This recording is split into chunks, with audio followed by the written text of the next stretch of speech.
What's up, YouTube? Welcome back. Today we're doing a video reacts how Minecraft was made.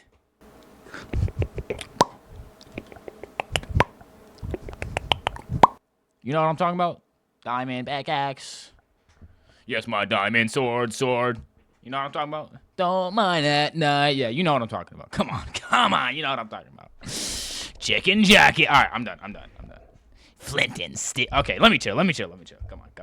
Let me chill out. Anyway, we're doing the reacts on how Minecraft was made, basically. And this video is fairly new, so I thought it would have been like years old, because like I'm sure everyone knows how Minecraft was made. I actually don't, though. So that's why I'm going to be reacting to this today.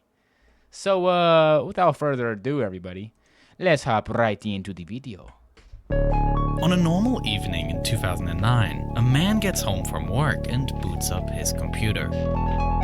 His name is Marcus Persson, but he often goes by his screen name, Notch.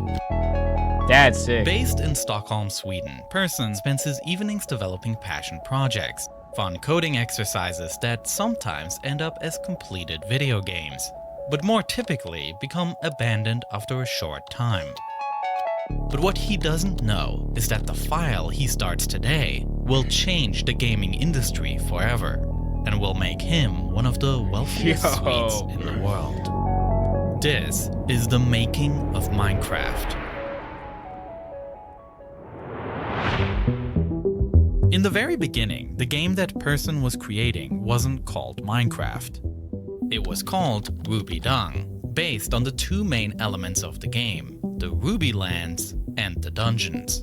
It's going to be a fantasy group manager. You don't actually do any quests yourself, but rather assemble, equip and level up heroes, and send them on quests you've gotten from the local town. Persson created a texture atlas, which is essentially one large image file that contains lots of smaller textures. Initially, this atlas only contained two textures, grass and cobblestone. Using these elements, he created a digital landscape filled with trees. Next up, Persson wanted to implement a first-person view of the heroes going on their quests. But quickly he realized that it was becoming too pixelated and blurry. Frustrated that he couldn't get all of the features just quite right, Persson scrapped the idea, not realizing that he had just created the first prototype for what would later become Minecraft. One major limitation was that he could only work on his games during the limited free time after his day job. He worked as a programmer at Midas Player, the Swedish game developers that would later go on to create Candy Crush. However, his bosses at Midas Player were unsupportive of Persson's hobby.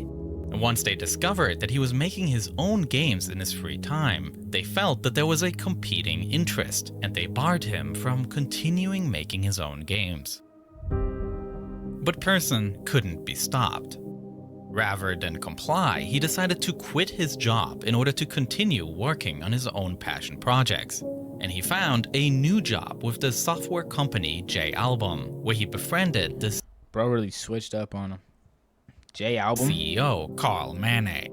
J-Album was not a game studio, I'm not going to sit here and act like I know the lore of everything, right? So like this is all new to me. I can't even lie. but a company that made digital photo album software. And Carl Mane not only didn't mind what Persson did in his free time, but instead, he actively encouraged him to continue designing games. At this point, Ruby Dung Can I speed it up? still sat on the shelf, a scrap project with little more development. Wait, let's see what that sounds like. What does that sound like? That is until April 2009, when Persson came across a No, that doesn't sound good. new game that would change everything for him. The game was called Infiniminer. Oh, Infiniminer what? is a multiplayer game where players team up against other players to dig blocks in search of minerals. As blocks are dug up, they can then be used to create structures to impede other teams. Though the objective of the game was to mine up more minerals than your opponents, players quickly abandoned that goal and instead realized it was much more fun to just build things. That's But sick. despite the game's enormous potential, its development was plagued with difficulties.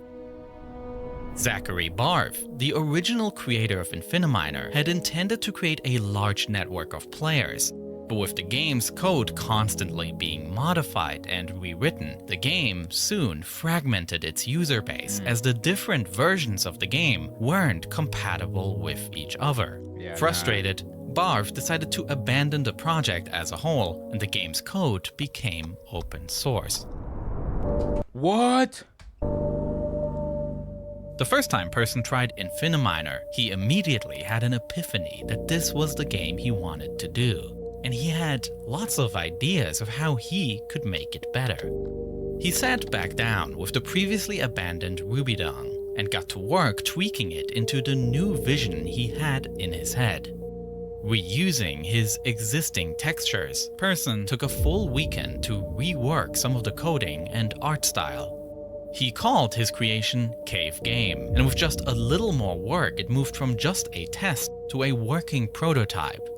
Now, all he needed were players, and he had a plan for where he could get some early testers.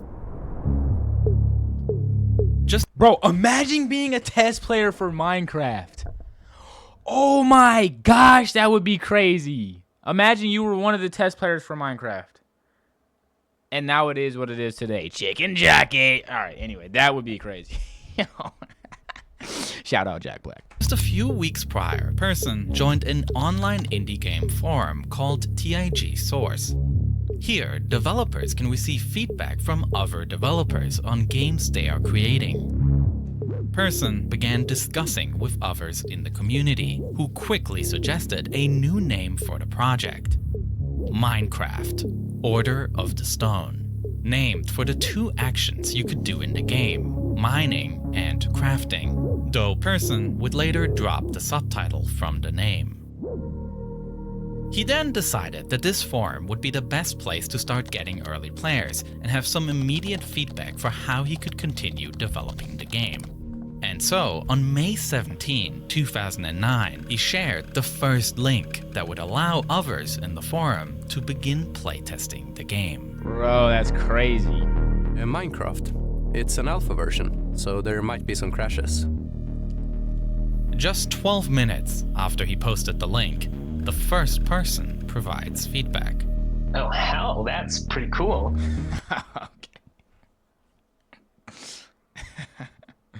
Oh, hell yeah, dude, that's pretty cool. Like, bro, what? First person provides feedback. Oh, hell, that's Oh, pretty hell, that's pretty cool. I just dig around in the ground a bit, and suddenly I'm in this underground cave. Great sense of exploration already. No, that is pretty sick. Minecraft is just so freaking, just different, bro. This stuff is fire. Just 3 minutes later, the next reply. The animations are fantastic. It's generally really derivative at the moment of Infiniminer. Quickly, more and more people are downloading, providing feedback, and, above all, praise. And though the forum was made for feedback, players couldn't resist posting the things they have made. And since people were showing off screenshots of their creations, more and more people were encouraged to jump in and Oh, that's sick, bro. give it a try themselves. The community also had plenty of feedback for features that could make Minecraft even better, and Person was on it, updating his block nearly Bro, block painting has been a thing since the beginning, bro. That's sick. every I did day not with know the that. progress he was making on adding many of the ideas presented. That's sick. I can hold the spacebar up to speed. I plan on having several game modes. Creative, survival, team survival, a fortress. Though players were consistently finding the gameplay addicting, in this early stage there was no way to save what they had built. There was also no way to play with friends or to play on maps that others had created. I had to restart every time. Person would often sit down with the intention to add these commonly requested elements to Minecraft, but he would repeatedly get distracted due to the challenges of implementing multiplayer and instead would focus on more fun features. Okay, multiplayer was boring, but here's water. Should Minecraft have blood? No way. Blood is overused. Yeah. Next up was adding multiplayer, which would take quite some time, but Person was determined to get it up and running. Dang, imagine if he did add blood. Yo, Minecraft would be completely different. I feel like it would be like 5% less as... I don't know, because there's blood now. Like, you can add mods and stuff. So it would have got the hype back eventually, but I feel like, you know, it wouldn't have been as, like, kiddie. Like, it wouldn't have been, like, such a kid game, you know? Although it's not. Like, it's not just a kid game, but I'm saying, like, parents are strict, you know? Though not without some more side projects along the way, and more challenges to overcome. So I didn't do multiplayer code, but I had fun. Multiplayer will be in the form of a downloadable server, which will broadcast its IP to the main server when it starts up. I feel stupid. Server admins could host any data they want on their servers. This means anything, including bad things. Multiplayer's starting to go good. I've got player connect, disconnect going, and map streaming on login. With the release of multiplayer, nearly a month had passed of 2009. Is this accurate? 2009 is crazy. Constant updates, fine-tuning, and debugging since Minecraft was first introduced to the TIG Source community. Bro, I was 3 years old. And Person realized that his passion project could be much more than just a game he was making as a hobby. If it was going to continue to grow like this, it was time to put a price tag on it and go commercial. Though today it may seem completely normal that an indie developer sells their game rather than releasing it for free, this wasn't actually the case in the late 2000s. The expected practice, rather, was to release a game as freeware and to make money through the use of ads. Person, however, came up with a different plan. Having seen how valuable the direct feedback from the forum has been, he designed his pricing to reward early adopters. And despite the warning that people wouldn't pay for such a game, sales started coming in almost immediately. Not surprised. Person even started seeing such a high influx in his income that his PayPal account was frozen due to suspected fraud. Bro, that dude was sitting on money. Sitting on bags. His freaking account got frozen up. That's crazy. Bro, because Minecraft was such, like, it was just so different.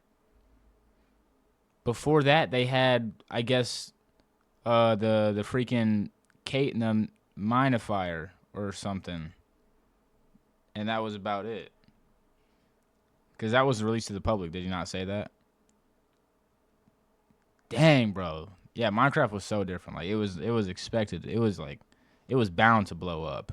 Even if it didn't blow up immediately, people would have started hopping onto this because the creativity is just endless. It was also enough that he was able to change his status from full-time to part-time at J-Album, allowing him to spend even more time on developing Minecraft. Wow. Month after month, Person followed the same process, listening to feedback from those who were playing, implementing more features that were commonly requested, and fixing any bugs that were reported. He also, during this time, met another person on the TIG Source forum that could help him with the game's sound design. Daniel Rosenfeld is a musician and sound engineer, and he began to collaborate with Person to provide sound effects for Minecraft, as well as produce the iconic soundtrack that is still used to this day. The music! Oh my god. By 2010, sales of Minecraft had grown to the point where Person was able to quit his part-time job with J-Album altogether, and it was clear that as Minecraft continued to expand, Person would need an actual business structure to handle the explosive growth. But since he was uninterested in actually running a business, he decided to call in some help. First was a friend and colleague from Person's old days at Midas Player. That's fire. Jacob Porser. He's a real one. Second was yet another colleague, but this time from J-Album, the former CEO, Carl Manne. Together, the three would establish the company that would officially back Minecraft, Mojang. That's fire, Person bro. was no longer working from home, but had built a small team. Woo, The game was that's still heat. not officially finished, but it already became immensely popular amongst players. And by August of 2010, Minecraft had grown enough to catch the attention of other, much larger game developing companies, such as Valve. Person was invited for a meeting to the headquarters of the gaming giant in Bellevue, Washington, and he accepted the meeting halfway across the world. And while there, Person thought he could also meet some Minecraft fans. I have all day on August 31st free in Bellevue, if you guys could organize something on the forums. And I figured we could call it Minecraft Con 2010, even if it's just 3 people sitting around in uncomfortable silence for 20 minutes. During the meeting with Valve, the company offered Person a position. However, he decided to turn the offer down, as What? his focus was solely on Minecraft. After these negotiations, however, Person joined a small gathering of people that had come around because of his blog post. That's sick. A little more than 50 people turned up to hang out in a park. A meetup that would go down Oh, as that's the sick. very first Minecraft Con.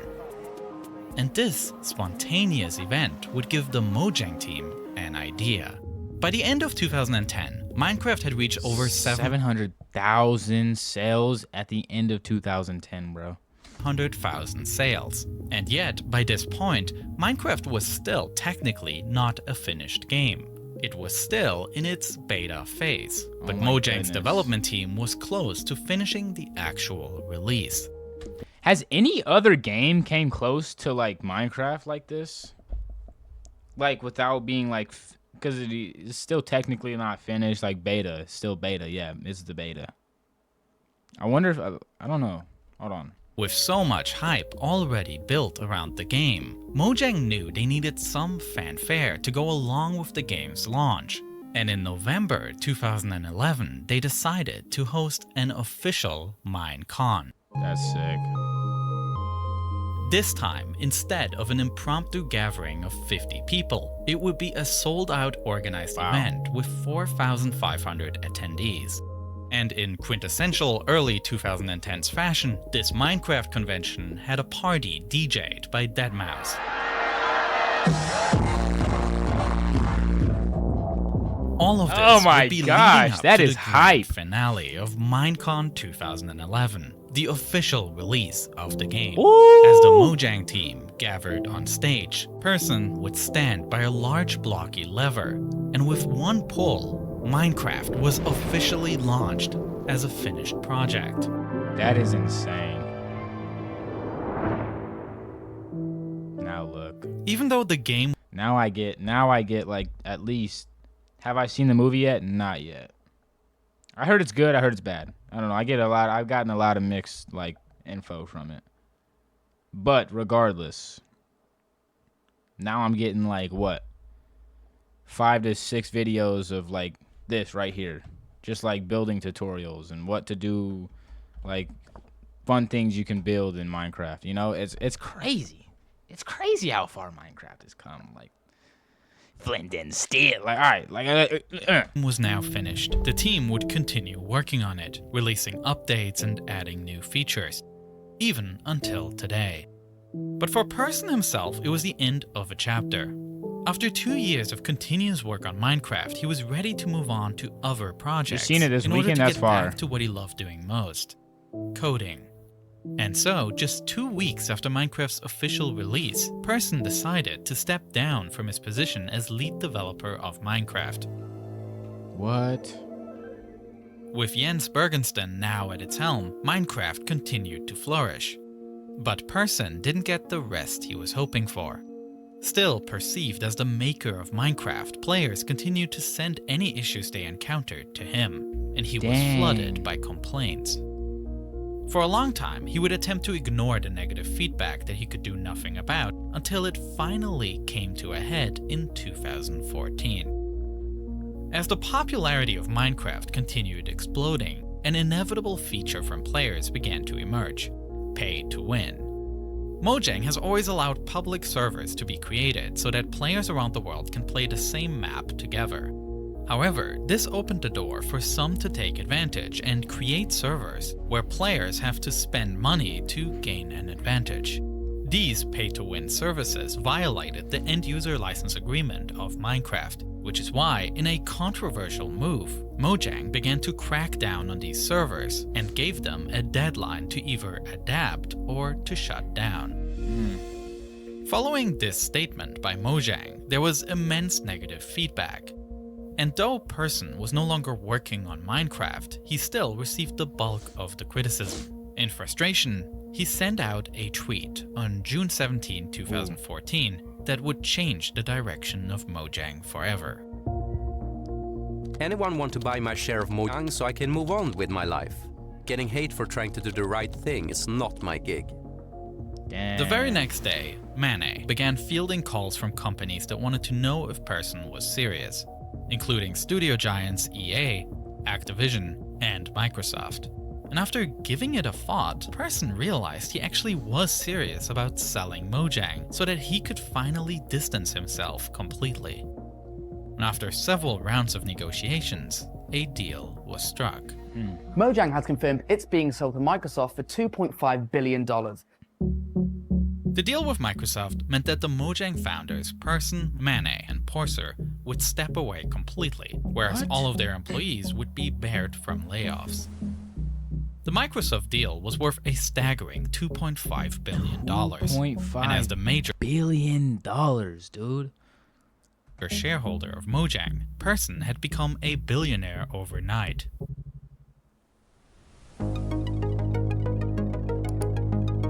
This is the part of the script that should have been the easiest to write. After all, it's a classic happy ending. Persson had achieved the unthinkable. He turned his passion project started at home into an empire, becoming wealthier than he ever imagined. Billionaire overnight, bro. That's crazy. In the following years, Persson would continue developing games, and he would do what billionaires do, moving to Los Angeles and buying the most expensive mansion ever built in Beverly Hills, hosting extravagant parties. Meanwhile, Minecraft continues to thrive. With over 300 million sales, it is to this day the most sold video game ever made. But yet, this is the part of the script for this video that was by far the hardest to write. In 2017, a series of racist and homophobic tweets led to Microsoft distancing itself from Persson. They scrubbed his name from the game and did not invite him to the 10th anniversary celebration of Minecraft. Persson's tweets were bad. Really bad. IQ differences between populations. And they have significantly impacted his legacy in recent years. What? For me, the hard part about writing this section is figuring out how to talk about someone's harmful comments without making things worse. In situations like this, it often feels like there are two paths someone can take. The easy path is the one where they double down on their harmful views, find a crowd that supports them. It's okay to be white is not racist. I mean, it is okay to be white. But maybe it's out of context. Maybe he was saying something else and then said that. You know what I mean? But then there's the hard path, acknowledging the mistakes, learning from them, and making an effort to change. And the easier we make it for people to take this second path, the more might take it. Marcus Persson's story is undeniably inspiring. There are few stories that highlight as well as this how powerful a good idea is, and how much creativity can flourish within constraints as his. And more than anything, he has created a world that I've always experienced as incredibly inclusive. When is Minecraft the most fun? Is it when you open a new world, starting to build something new from scratch? Or is it when you've built an empire, and when you have an abundance of everything there is? Marcus Persson is now in that second stage of life.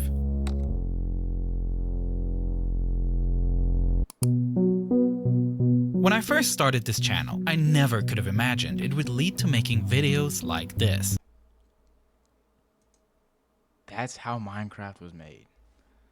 That really should have been called the rise and fall of Notch. That's crazy. Yo, that's why people say Herobrine is Notch. Herobrine? Wait, what's the lore about Herobrine? Hold on. Herobrine is a Minecraft urban legend and creepypasta.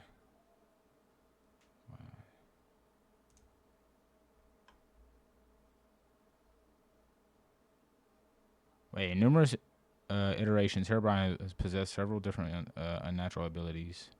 Unusual structures, possessing animals such as sheep, other claims. Herobrine include those that describe him to be the deceased brother of Notch. A ghost Notch's dead brother, revenge carried out by fired Mojang employee. And a slew of others. Huh. So it's not a deceased brother? Interesting. Well, anyway, YouTube. Oh, I was full cam for that. But y'all didn't really need to see that. Like, I read everything. Anyway, I appreciate y'all watching, man. Drop a like, leave a comment, subscribe. And until next time, I'll catch y'all in the next G-Man video. Deuces. Clink.